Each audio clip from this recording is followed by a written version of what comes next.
कि जो रिप्रोडक्शन के चलते कुछ बीमारियां होती हैं, यानी कुछ रोग हो जाते हैं, तो उनको क्यों होते हैं, उनके वायरस के नाम जानेंगे। क्योंकि ये पूछ लेता है कभी कभी कि वायरस से, यानी जो वायरस होते हैं किसी भी तरह के, तो उनसे होने वाले बीमारियों के नाम बताओ और उसका इलाज भी बताओ। तो ये होता है। तो इसमें सबसे पहले आता है यौन संचारित रोग। इससे जो वायरस फैलाता है, तो उस वायरस का नाम है ट्रिपोलीमा।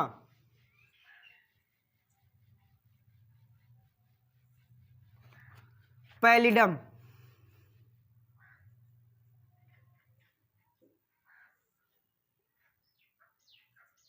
ट्रिपोलीमा पैलिडम।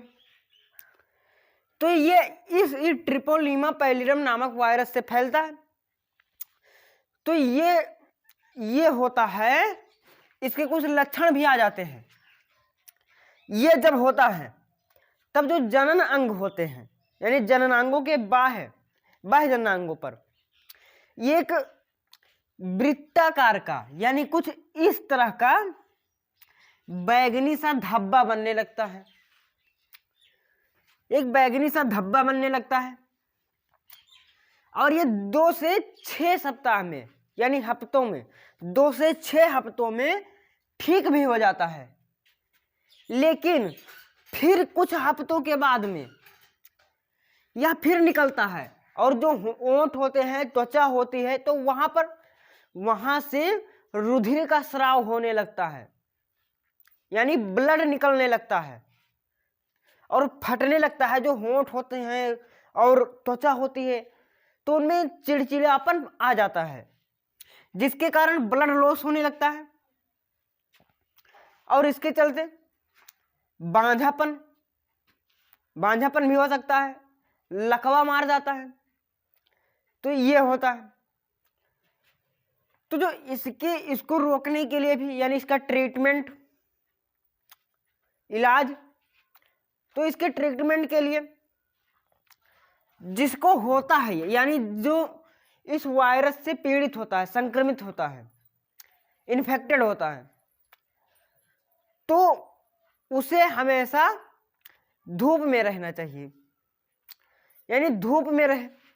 और जो तली भुनी चीजें हैं, यानी तेल, अचार और कुछ भी जैसे तली वाली चीजें हैं, ज्यादा मसाले वाली, तो उन चीजों को कम यूज करें, यानी कम खाएं।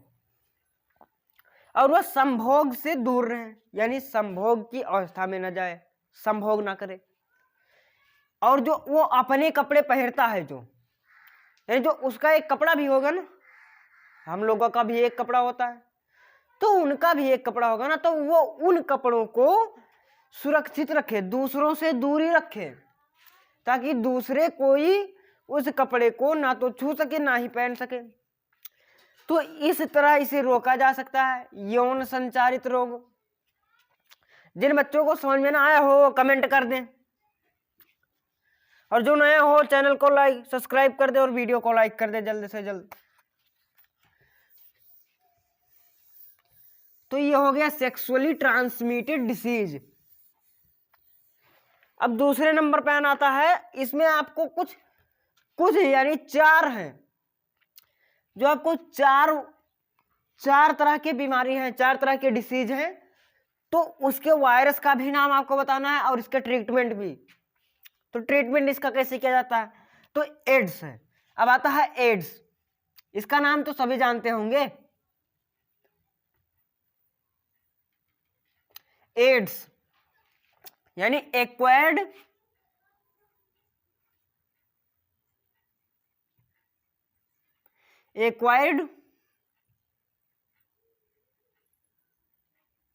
इम्यूनो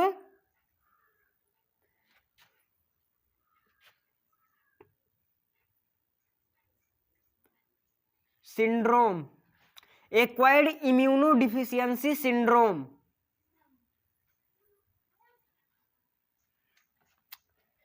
ये होता है एड्स का full form, acquired immuno deficiency syndrome. तो इससे जो जो ये फैलता है उसका नाम है, उस वायरस का नाम है HIV। HIV जिसे कहा जाता है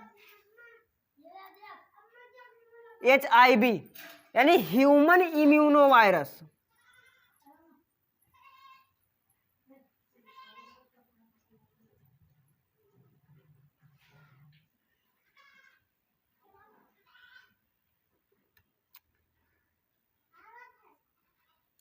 इसका नाम है ह्यूमन इम्यूनो वायरस, यानी मनुष्य का जो प्रतिरक्षा तंत्र होता है, मनुष्य का प्रतिरक्षी वायरस। तो ये होता कैसे है? क्योंकि इसका तो ये माना जाता है कि जब ये हुआ है सबसे पहले ये अमेरिका में हुआ, अफ्रीका के, यानी अफ्रीका के कैलिफोर्निया में। ये कुछ इस तरह से माना जाता है कि वहां के जो कुछ वैज्ञानिक थे, साइंटिस्ट थे, तो जंगलों में रिसर्च करने के लिए गए थे। तो वहां पर जंगलों में जो चिंपांजी होते हैं तो उनके साथ में लैंगिक संपर्क बनाने की कोशिश किया, लैंगिक संपर्क बनाया, जिसके कारण वो फिर अपने घर पर आए। तो ऐसा माना जाता है कि 1981 में कैलिफोर्निया में सर्वप्रथम पहला केस पाया गया था। एड्स का पहला केस कैलिफोर्निया में पाया गया था सन 1981 में। और भारत में तो सन 1986 में, सन 1986 में चेन्नई में पाया गया था, अपने भारत के चेन्नई में पाया गया था। तो ये जो वायरस है तो ये भी बहुत तरीके से फैलता है। अगर जो हम बिना किसी सुरक्षा के किसी के साथ लैंगिक संपर्क बनाते हैं जो कि एड्स का पॉजिटिव है, यानी HIV का पॉजिटिव है, तो उसके साथ हम बिना किसी सुरक्षा के साथ लैंगिक संपर्क बनाते हैं तो उससे भी हमें यह हो सकता है एड्स। इसलिए कॉन्डोम का प्रयोग किया जाता है, क्योंकि जो हमारा जो शिश्न है यानी पेनिस है तो उसमें, यानी जो वैजिना है योनि में, तो वहां पर खुला रहता है और वहां से जो एक दूसरे का ब्लड ही तो जाता है। शुक्राणु क्या होता है? शुक्राणु किससे बना होता है? मैंने आपको बताया था ना, प्रोटीन और DNA से। प्रोटीन और DNA से दो चीजों से मिलकर बना होता है। तो क्या होता है कि जो वेजिना होता है तो उसमें खुला होता है और वहां का ब्लड और आपका ब्लड मिल जाता है तो एक दूसरे का एक्सचेंज हो जाता है। लेकिन अगर जो उसमें एक कोई पॉजिटिव है, मेल या फीमेल, दोनों में से कोई भी एक HIV पॉजिटिव है, तो एक तरह से दूसरी तरह वो चला जाएगा। तो कैसे और भी कुछ तरीके से फैलता है। लेकिन अगर जो हम किसी को अपना रक्त दान देते हैं, यानी अपना रक्त देते हैं, ब्लड देते हैं, तो क्या होता है कि जो हमारे ब्लड में होते जो वायरस होते हैं, वायरस अगर जो वो अकेले हैं तो वो निर्जीव होते हैं, सजीव नहीं होते। लेकिन जब वो जीवित कब होते हैं? क्योंकि जब वायरस दूसरों के DNA से मिलता है तब वो अपने आप की जनरेशन बढ़ाने लगता है, अपने आप को जनरेट करने लगता है। लेकिन अगर जो सिंगल है, खुद है, अकेला है, तो एक निर्जीव के रूप में माना जाता है। तो इसलिए अगर जो हम किसी को अपना रक्त दान देते हैं तो अगर जो कोई भी उसमें एड्स पॉजिटिव है यानी HIV का पॉजिटिव है तो उसने रक्त दान दिया और किसी को चढ़ाया गया तो वो भी, जिसने दिया वो तो है ही है HIV का पॉजिटिव, लेकिन जिसको चढ़ाया गया वो भी हो जाता है एड्स का पॉजिटिव, यानी उसको भी HIV हो जाता है। क्योंकि ये DNA में होता है ना, और DNA का ही तो स्थानांतरण हुआ है, यानी रक्तदान हुआ है। तो ये क्या है, ब्लड ट्रांसप्लांट ये होता है। तो और भी जैसे अगर जो हम मान ले सुई यानी इंजेक्शन का साझा प्रयोग करें, साझा का प्रयोग का मतलब अगर जो कोई डॉक्टर है, एक इंजेक्शन किसी HIV पॉजिटिव को लगाया गया, किसी HIV पॉजिटिव को लगाया गया, किसी HIV पॉजिटिव को लगाया गया और वही इंजेक्शन किसी दूसरे को लगाया गया जिसे HIV नहीं है, तो उसे भी हो जाएगा HIV पॉजिटिव, वो भी हो जाएगा। तो इस तरह से भी फैलता है। लेकिन अगर जो किसी भी HIV पॉजिटिव का ब्लड आपके किसी घाव पर पड़ जाता है तो आप भी हो जाएंगे, क्योंकि ब्लड में होता है ना, हमारा जो सर्कुलेटरी सिस्टम है तो वो हर जगह होता है ना। जिन बच्चों ने सर्कुलेटरी सिस्टम नहीं पढ़ा वो जाके हमारी पिछली वाली वीडियो देख सकते हैं, मैंने सर्कुलेशन पर बताया है, परिसंचरण पर। तो वहां से हमारे शरीर में चला जाता है और वो HIV का पॉजिटिव बना देता है। तो फिर इसको रोकेंगे। इसको रोकने के लिए क्या होता है कि जो लैंगिक संपर्क बनाए तो वो सुरक्षा के साथ बनाए, सुरक्षा के साथ बनाए। और इससे होने वाले अगर जो ये मान ले कि एक बार में इसका कोई पक्का इलाज नहीं है भी कि इससे ठीक ही हो जाएगा, लेकिन इसको जब खत्म करने के लिए हमें खुद दूर रहना पड़ेगा, लैंगिक संपर्क ना करें और थोड़ा दूरी बनाकर रखें। जिसकी जो कपड़ा पहनते हैं वो भी अपना किसी को ना दें। तो जिन बच्चों को समझ में ना आया हो कमेंट कर दें जल्द से जल्द, ताकि हम आगे बढ़ें।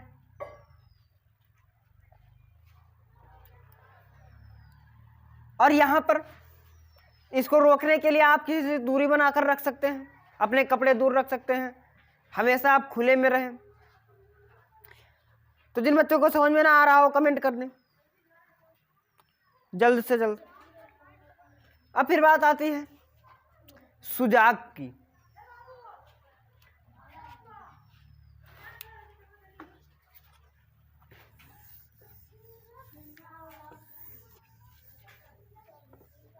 बच्चे साथ में लिखते भी रहें।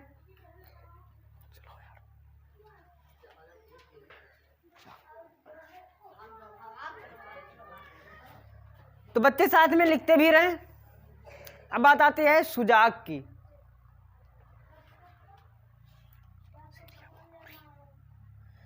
सुजाक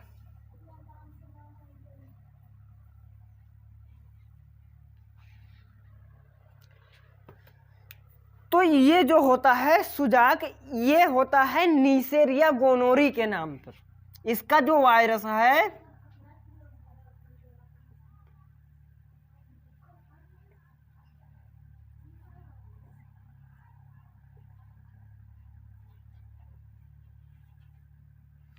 नीसेरिया गोनोरी होता है वायरस।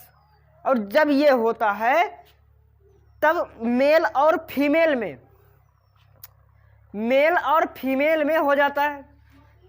लेकिन जब ये होता है तो जो यूरेथ्रा होता है, मूत्र मार्ग, यूरेथ्रा,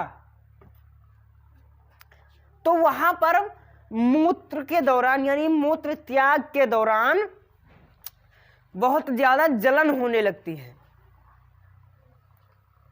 और इसमें जब जलन होने लगती है, अरे दोनों में होता है, मेल और फीमेल दोनों में,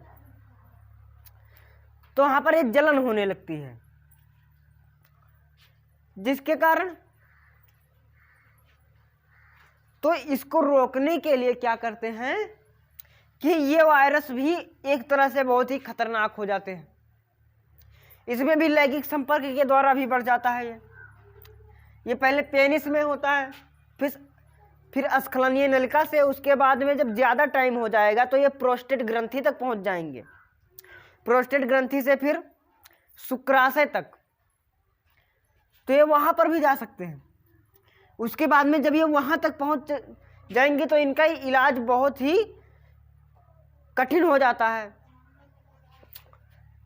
तो इसलिए क्या करते हैं कि जिनको भी हो जाता है तो वो थोड़ा जल्दी कर दें इसका, ताकि ये ज़्यादा अंदर तक ना पहुंच सके, यानी टेस्टिस तक ना पहुंच सके, वृषण तक, अधिवृषण तक।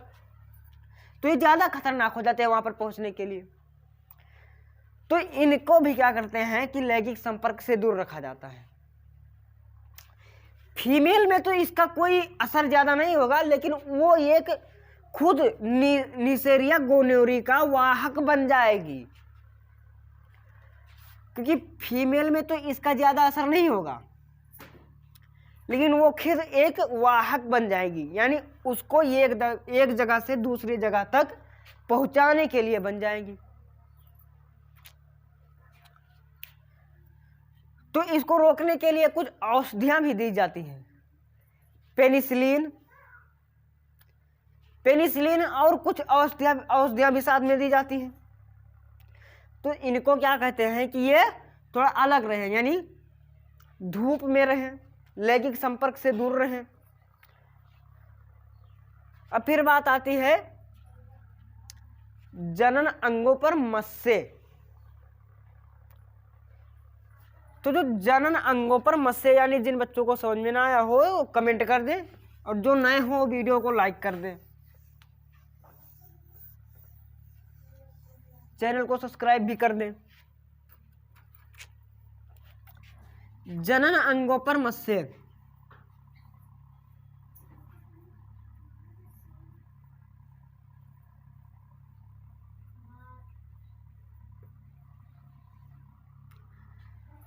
तो ये जो होता है, ये होता है, इसके वायरस का नाम है human papilloma virus.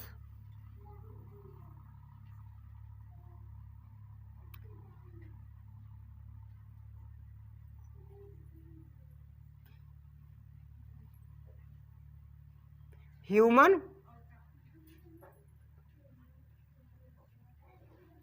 Papilloma virus.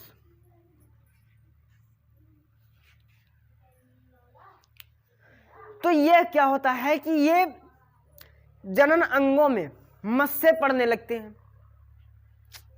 यहां तक कि अगर जो फीमेल में हो जाता है तो वेजिना से फिर ग्रीवा, ग्रीवा से फिर यूटेरस तक पहुंच जाते हैं, और जब यूटेरस तक पहुंच जाते हैं तब ये एक कैंसर का भी आगे रूप ले सकते हैं। जब यही मस्से यानी गर्भाशय तक पहुंच जाते हैं तो ये वहां पर एक बड़े होकर एक कैंसर का रूप ले सकते हैं, जिन्हें हम आम भाषा में कहते हैं बच्चेदानी में कैंसर। ये होता है यूटेरस में, और ये होता किससे? Human papilloma virus. तो इसके लिए आपको इसके इलाज के लिए, ट्रीटमेंट के लिए, इसके ट्रीटमेंट के लिए एक सर्जरी कराई जाती है। सर्जरी कब कराई जाएगी? वो तो शुरुआती दौर में करा ली जाती है, लेकिन अगर जो कैंसर हो गया तो इसका भी इलाज बहुत ही मुश्किल हो जाता है। इसके शुरुआती में ही, यानी जब ये इसका शुरू ही हो तब इसका इलाज थोड़ा आसान होता है। तो इसके लिए एक लेजर सर्जरी होती है, यानी ट्रीटमेंट में लेजर सर्जरी।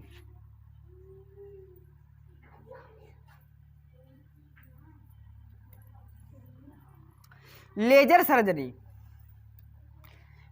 सर्जरी कराई जाती है, और इसके लिए एक यानी एक मेडिसिन भी होता है, इंटरफेरॉन।